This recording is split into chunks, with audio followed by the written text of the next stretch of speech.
আর অসুস্থ ব্যক্তি যারা আছেন তাদের কাছে কোরআন হাদিস মজা লাগে না।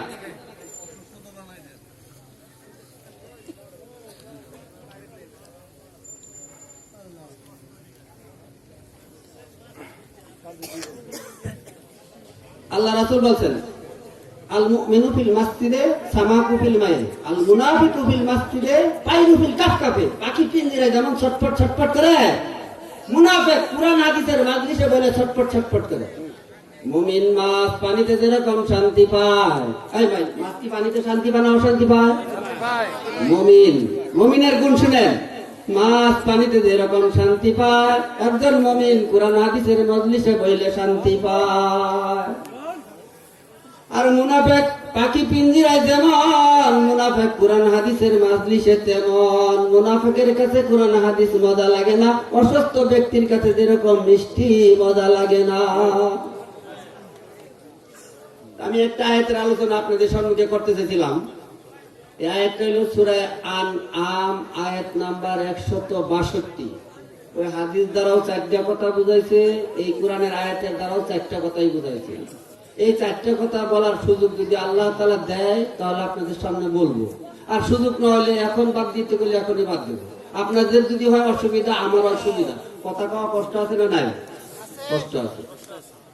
একটা আয়াতের 4টে বিষয় আলোচনা করব, একটা হাদিসের 4টে বিষয় আলোচনা করছি, ওটা বিষয়ে শেষ করতে পারি নাই, ডিস্টার্ব করতে।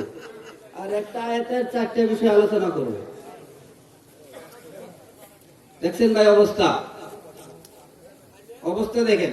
আমি ভাই বললাম মেহরবানি করে একটু বসে অল্প সময় কথাটা শুনেন, আর যদি কারো কষ্ট লাগে তো একটু মেহরবানি করে অন্য জায়গায় যাইতে পারেন, এখানে ডিস্টার্ব করেন না। এটা তো ভাই কোরআনের আয়াত দিয়ে বলছি, সূরা আরাফ আয়াত নম্বর 204। কত নম্বর?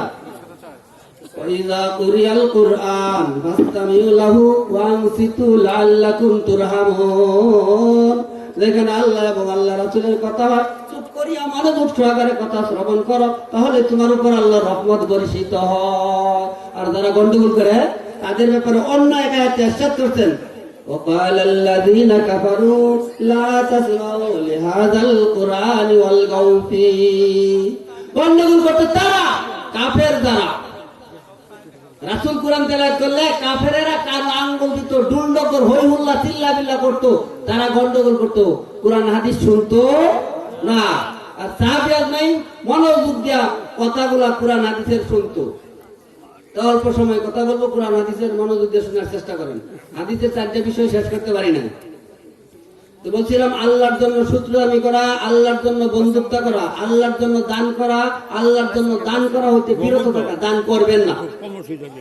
যেখানে গান করে মানুষ সেখানে দান করে, ওইখানে আল্লাহ তাআলা দান করার জন্য নিষেধ করলেন, রাসূল বুঝাই দিলেন।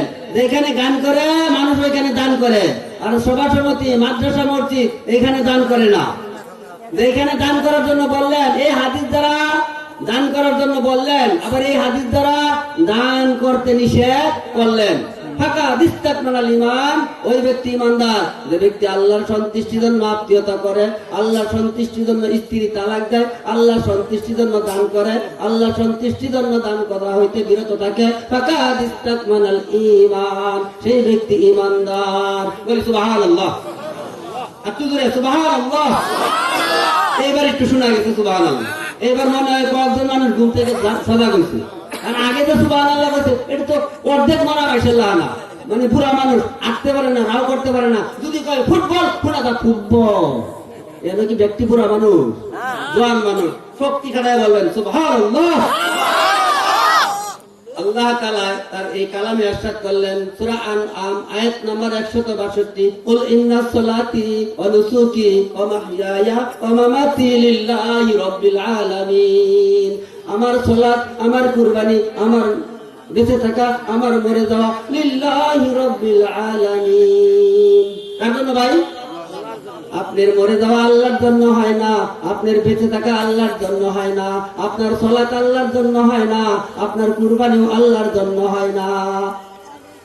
এই সূরাটা নাযিল হয়েছে মক্কায়। কাফেরেরাও কুরবানি করত, কাফেরেরাও হজ করত, আবু জাহেল উতবা সাইবা তারাও হজ করত, তারাও কুরবানি করত। কুরবানি করার পর রক্ত নিয়ে কাবাগরের ওয়ালের ভিতরে লাগায় তারা রং করতো। আল্লাহ তাআলা মক্কায় মক্কায় এই সূরাটা নাযিল করলেন।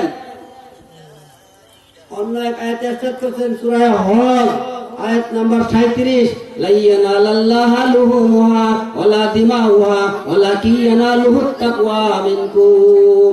আমি কুরবানির গোশত নেই না, চামড়াও নেই না, রক্ত নেই না, আমি নেই তাকওয়া, আমি নেই পরহেজগারি, আমি নেই ভয়। আপনার অন্তরে কতটুকু ভয় আছে? আল্লাহকে খুশি করার জন্য কুরবানি করলেন না আল্লাহকে খুশি করার জন্য হজ করলেন, আল্লাহকে খুশি করার জন্য সালাত আদায় করলেন? ভাই কার মোবাইলে তো শব্দ হয়, মোবাইল একটু বন্ধ রাখলে ভালো হয় না? আল্লাহর খুশির জন্য